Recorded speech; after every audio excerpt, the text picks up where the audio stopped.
Kita nyo to, it's courgette or zucchini sa Amerika. Sa inyo, anong tawag rito? Pero patula pa rin to sa akin. It belongs to the family. And it can be the most boring vegetable. Kaya ngayon, nag-research ako at gusto ko siyang lutuin according to the Pinoy way. But something similar sa Italian way. Anong kasama nito? Ito. I've got beans and, nahulog pa yung iba? Beans and surprise, mayroon pa siyang dahon, mayroon pa siyang bulaklak ng kalabasa or bulaklak ng courgette. Same taste. Okay. Lulutuin natin siyang Pinoy na Pinoy pa rin, but with some Italian influence. Ano kaya yun? Kaya dyan lang kayo. Habang ako ay magbabalat nito, ipapakita natin yung ibang ingredient. Or after mabalatan ko to, I'll show you the rest of the ingredients. Yan. Sa tingin ko, napakadali na magbalat to. Napansin nyo, isang sequence lang. Yan.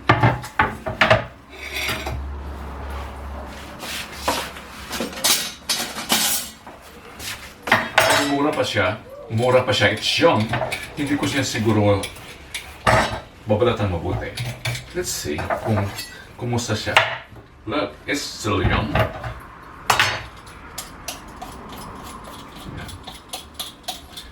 Bilisan ko to para kaya ng isang sequence.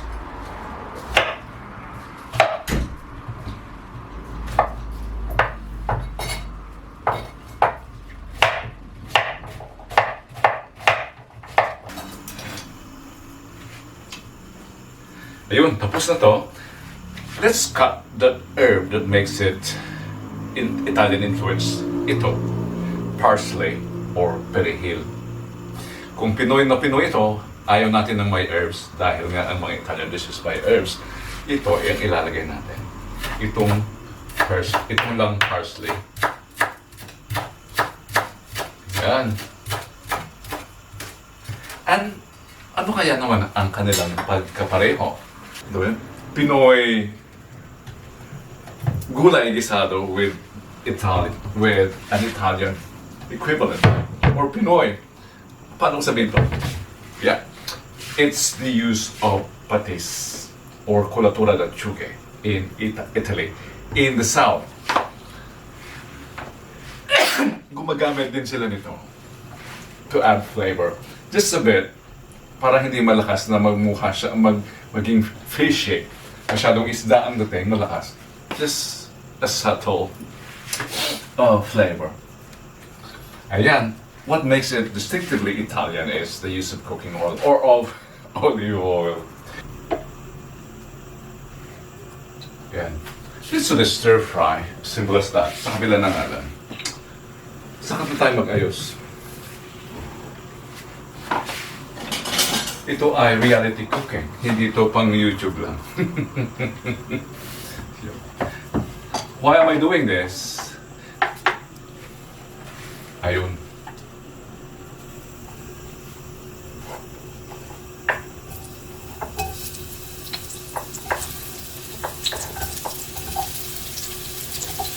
Dalawang recipe, dalawang bansa, pero the same ang kaluluwa. Simple. Mura. Dito nga sa amin, during gardening time, magsusuko ka sa lasa ng courgette. Walang papansin ka. Pinapamigay nga lang. Yan. Then, let's add the garlic. Yan.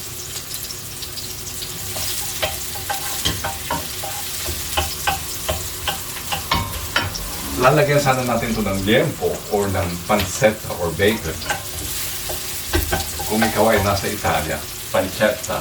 Wala tayo noon, we're dropping it. Ayan.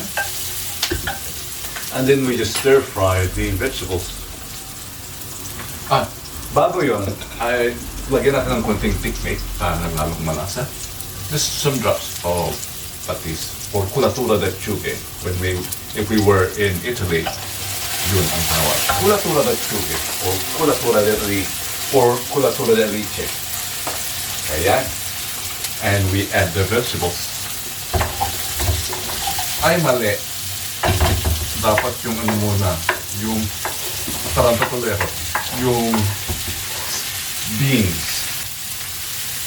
Yan.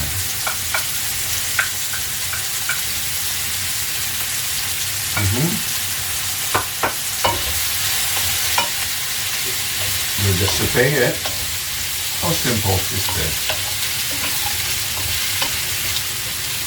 Asin ang ilalagay ko dahil ang patis ay gagamitin ko lang siyang panglasa at the end. Hindi pang paalat kundi panglasa.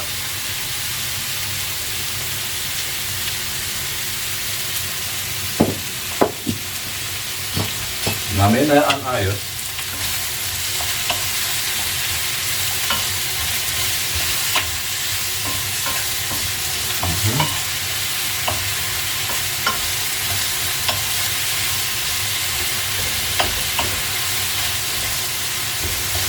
Tatakpan ko to at yung steam lang niya ang magluluto sa kanyang sarili. Ipilitin ko hanggat maaari, walang tubig.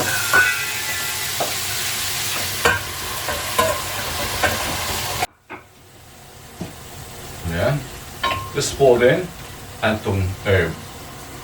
Parsley. Hindi lahat, ayaw nating... Karamihan ng Pinoy talaga galit sa mga herbs. Ako rin. Hindi ko masyadong kursunada. We're just happy with garlic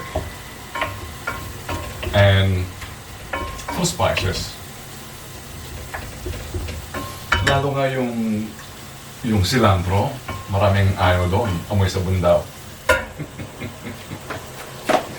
So let's just simmer that. It will cook quickly yung dahon ng perihil.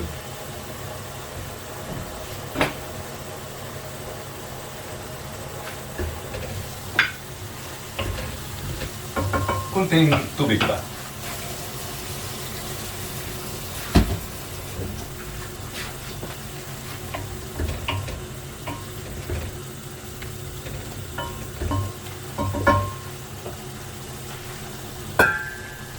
Tikman natin. Dito pa kompleto.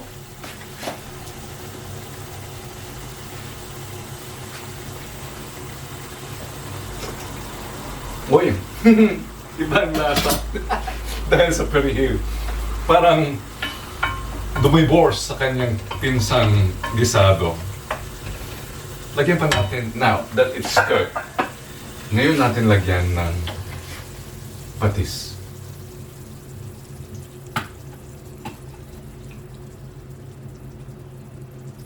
Yan. Yun. At queso.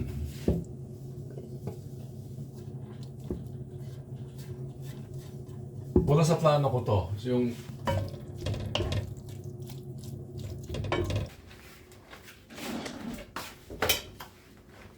vegetable guisado with an Italian twist. Same patis base. Pareho rin ng kaluluwa. Tikman natin.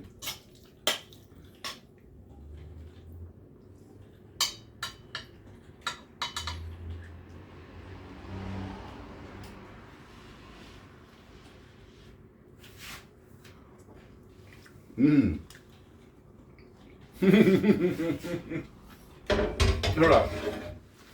Wala pang sahog yun. How much more if we added pancetta or bacon or liempo? Success.